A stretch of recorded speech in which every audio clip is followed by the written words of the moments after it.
How's it going, Motor City Miner here, coming at you with another update on my E300. And that's because, well, Osprey has released official firmware, so no, right now my units are still running that beta firmware. So, I'm going to go over the process of how switching back to that actually works. So, as you know, we had to change this to manual to download the beta firmware. So to actually get your regular firmware, you actually just have to switch this back to auto update and press save, and it should actually start here to do that process in the background. I have stopped my miner for this process. I always stop the miner whenever I'm doing anything, especially like BIOS related or firmware related. So it should do this here. We're going to kind of let it sit for a few minutes, and eventually it should finish updating. So be right back. So while the update is happening, you'll notice some things like, data might disappear, or it can't grab information if you're refreshing the page. That just means it's doing what it's supposed to be doing. Eventually, after a few minutes, when you refresh, it will repopulate with actual information. There you go. I just did a refresh, so it does seem to be starting back up. You'll hear the fans on your unit like full cycle as if it's powering on and off, and you will now see that we are on the current version, which is N2.0.22, which is awesome. So we should all be ready to go here. It did keep my settings, so I'm going to keep running what I have been just to see what it does on the settings I was running. It should run essentially they've been saying it should run a little more stable, maybe a tiny bump in hash rate. They still haven't implemented the theoretical 8 cores. Not really sure on a timeline for that at the moment, or if it's even really possible or worthwhile for Whitefire, the developer, to try and figure that out. But if it ever happens, I will definitely let y'all know. But yeah, for now, just expecting a little more stability and maybe a little more efficiency. So we're going to press start here. Again, it does take a while to load the RXD Bitstream, so we'll have to jump back here in a few minutes once it is done, which could be a little while. So see that I am offline right now, so should get this back up here, back up to, we were averaging about 19.6. Again, all these drops you see pretty much every hour are the 9 minutes of dev fee being mined. So just keep that in mind. Mine never drops down to 0 just because I do have GPU miners as well. So yours, depending on what you're mining with or how many items you have mining, will vary. Alright, so it does look like we're done programming. You can see these new things that have popped up. So looks like all the FPGAs are done programming. It's just kind of waiting. It should start ramping up here by dialing in those clocks. I'm guessing it probably does the same in this version as it did in the beta, where it slowly locks in the core clock speed on each. So we'll see what it says here though. Yep, there it goes. Again, it ramps up to whatever you set, so in this case 560 on each of them.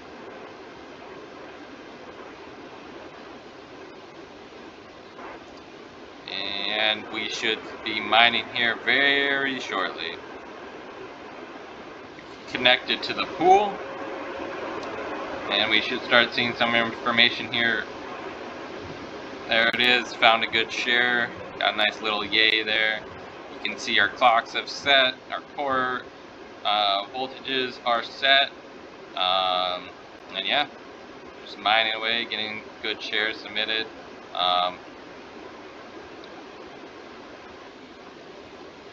So far seems to be doing well, so we'll let this sit for maybe 10 minutes or so, and then see what our hash rates are. after they stabilize. Again, this will decrease for a little while at the start just because it seems that right when these start up, you know, if you get an early share or something, it'll skew your average.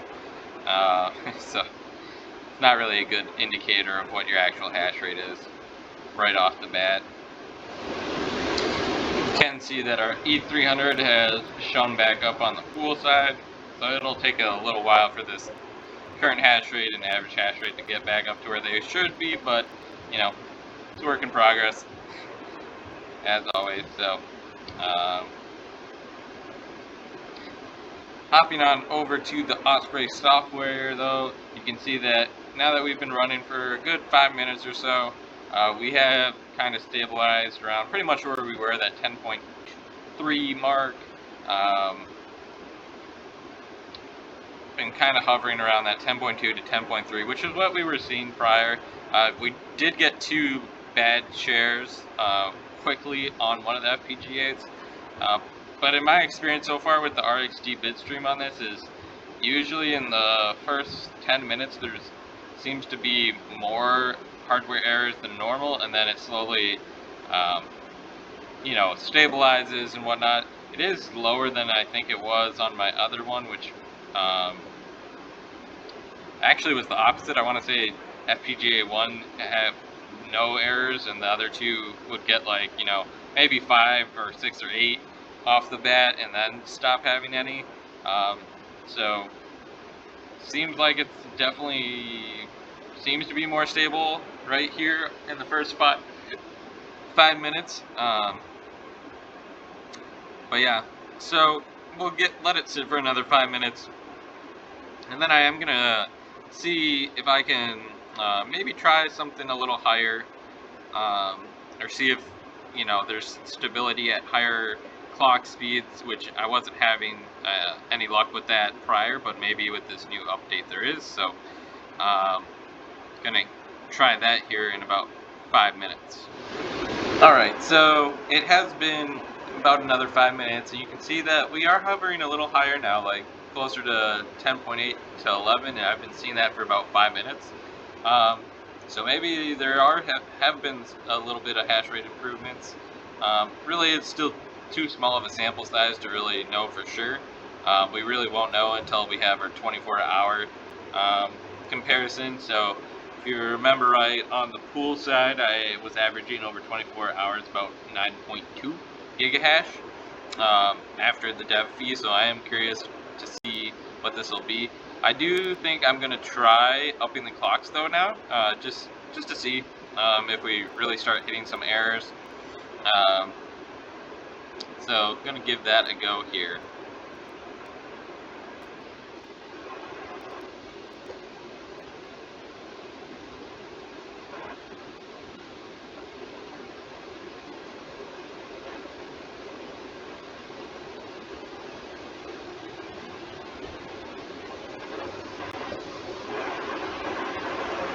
So now that it's stopped, we're gonna up this to, let's do 580 just for the hell of it, you know? That seems like a reasonable point.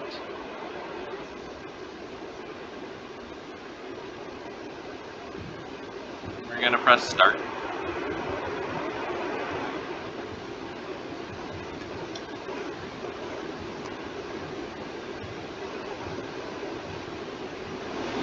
So our Bitstream's about done loading. Should be getting into the miner here in a moment.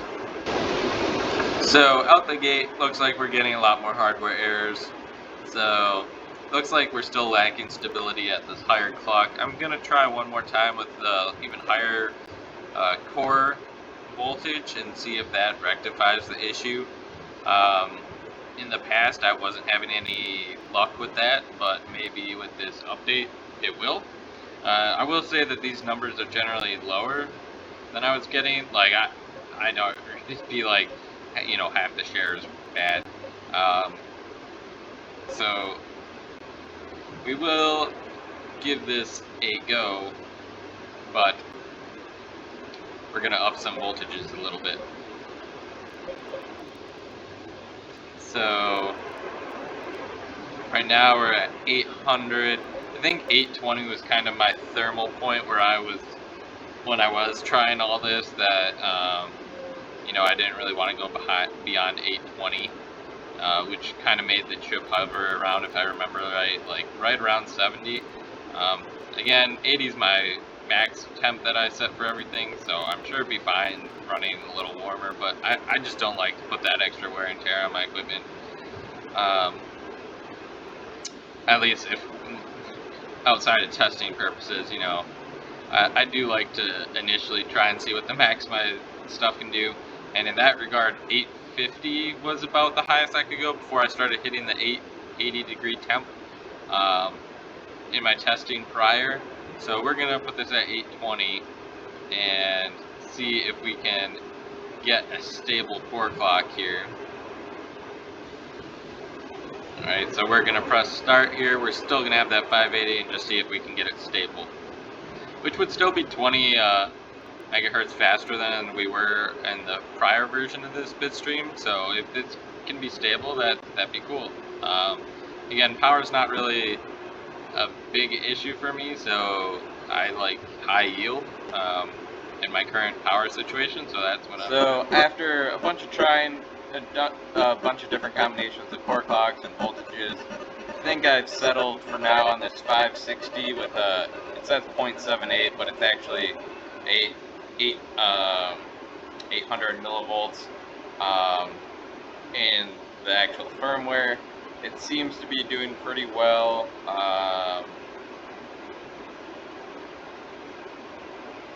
If it loads here,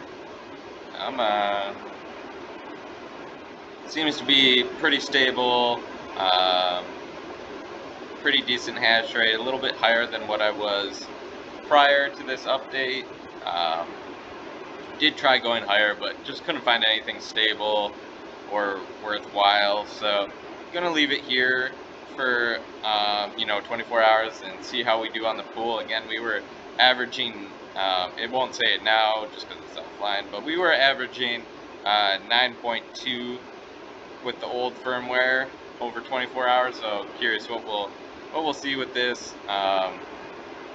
Check back here in 24 hours and see how we're doing. So it's been about 24 hours. Actually, it's been a little longer, but you can see here that we are actually averaging under 20 in the 24-hour chart. Actually, pretty decent amount more. You know, 0.2 more. Again, we were seeing about 9.2 as our average once the dev fee was cut out before, and right now we're seeing about a 9.4. It's been hovering around here. I've checked on it quite a few times over the last, you know, day. This 24-hour number, and it's really just been staying at this 9.4. So that's really good to see. So it does seem like for the same, pretty much the same wattage, that we are seeing a little more stability and a little more hash rate. So really happy with how the official firmware is working out on this E300. They are continuing to plan for some more improvements that should still make you know, minor improvements. You know, a little more hash rate, a little more stability. It's still no word on that 8-core version or if that's a priority for the developer, but that'd be really cool to see someday if he does get around to it. Like I said, that should essentially give us, like, you know, about a 12.5% boost or so over our current values. But for now, definitely excited with, you know, what we're seeing here, this 9.4 after the dev fee, about 10.5 in the software. So yeah, it's just been going well. You can see all those dev fees, you know, every hour the dip down. Still mining with some other workers, so never goes down to 0 for me, but you know, yours will vary. But you can see it's been very stable. Our average has really just hovered pretty much the same the whole time. So again, that's pretty much all I got on the E300 for now. It doesn't sound like there'll be any major updates from Osprey anytime soon. And if they do, they'll just be minor, so I'll definitely be sure if they do have firmware updates or updates to this RXD Bitstream to update you guys on that. But it doesn't look like there'll be much here for a while. on the E300, I'm just gonna run it and stack my RXD bags. So let me know what you guys are doing. Are you bullish on RXD? Are you mining it? Do you have an E300? Have you switched over to RXD? You know, like, comment, subscribe, comment down below. Be curious what your guys' thoughts are and what your experiences is on the E300 or any other RXD mining you've been doing.